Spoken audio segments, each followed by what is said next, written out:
So, did you actually do a calculation to work out what you might have needed to earn compared to your salary to actually step away?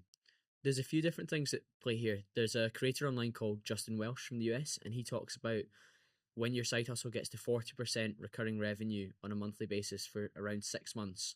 That's 40% of your salary on a monthly basis. And of course, you're using your other 40 hours for your day job. Then there's a relative level of proof of concept here that you can do this. So that was always a consideration for me. A lot of what I've been doing in my coaching has been project basis. So you and I worked on a project of 6 calls in a block and particular modules we were going to work through based on your needs and requirements.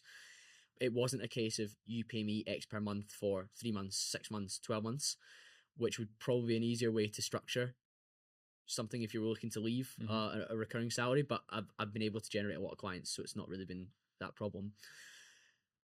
I also, from a fiscal perspective, have always kept a tight control over what my mortgage is, what my car payment is. I own my car, but I pay a loan back to the bank at 4%, which I'm comfortable with.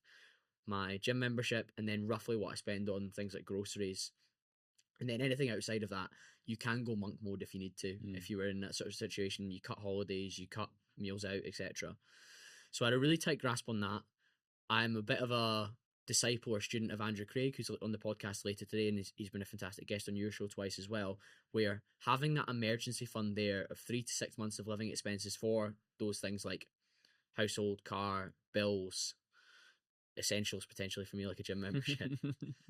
Having that there gives you tremendous reassurance that when the storm comes, you are ready to dance in it to some extent, or at least not drown for a particular period because of how well prepared you are and set up you are, and it allows you to make choices from a place of abundance. So this redundancy period where the business went pop, I had breathing room to say I'm going to go all in rather than rush into getting another job. I was able to calmly and clearly be much more reassured. Were you still nervous anyway? I don't get nervous, I get excited, Jay. So they both come from the same place in the body. I learned that from a lady called Hannah Hughesman, had her on the podcast back in 2022. Hannah's a mental performance coach in the US, and she said, my players before games, they don't get nervous, they get excited. Because it's the same sort of feeling, that kind of rush in the stomach. The only times I've been nervous, a few moments lying in bed at night when your phone's away, I've got my eye mask on, and I'm lying there waiting to go to sleep, and I'm thinking, can I make this work? I think the lack of stimulus is why those thoughts come up. I have a practice where I don't necessarily journal really religiously as much as I used to, but I have a thought dump, and I time box my next day into my diary, and I know my priorities, I know when they're happening. And it's reassuring before you go to bed to do that, because you know you're going to work in the coaching business the next day. I had 2 discovery calls, I had 2 actually delivery calls, I had a LinkedIn post that I was putting up, which was a call to action, generate more leads. I had a lead magnet I'm working on for my email list. Having that's great, but when the lights go out and you're lying there and you're thinking, that is when there's a little bit of nerves, Jay, to think, am I going to make this work? And then the next day you wake up and you just smash those doubts and you say, don't worry about that, subconscious calling, I'm going to deal with this. How do you motivate yourself on a daily basis? Because when you've got a job and you know that you need to turn up 9 to 5, it gives you a sense of purpose and something to turn up to.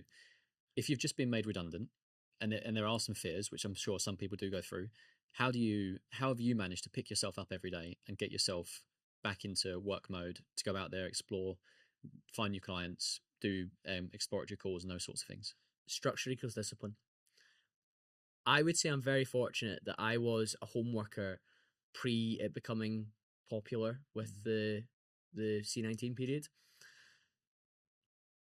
When I graduated university in 2014, I went into a graduate account manager role for Ensley Insurance, and I was field based, which meant I would go out to my different university clients, and then sometimes down south to different training things in Cheltenham and Manchester, Birmingham, etc. But I would work from my parents' house that I lived in the dining room, and so you had to build discipline. Back then, there was much less monitoring of you in the same way that, like, there wasn't really Teams. I think we had like an internal chat. I can't remember what it was called. It wasn't Slack either. We had an internal messenger service.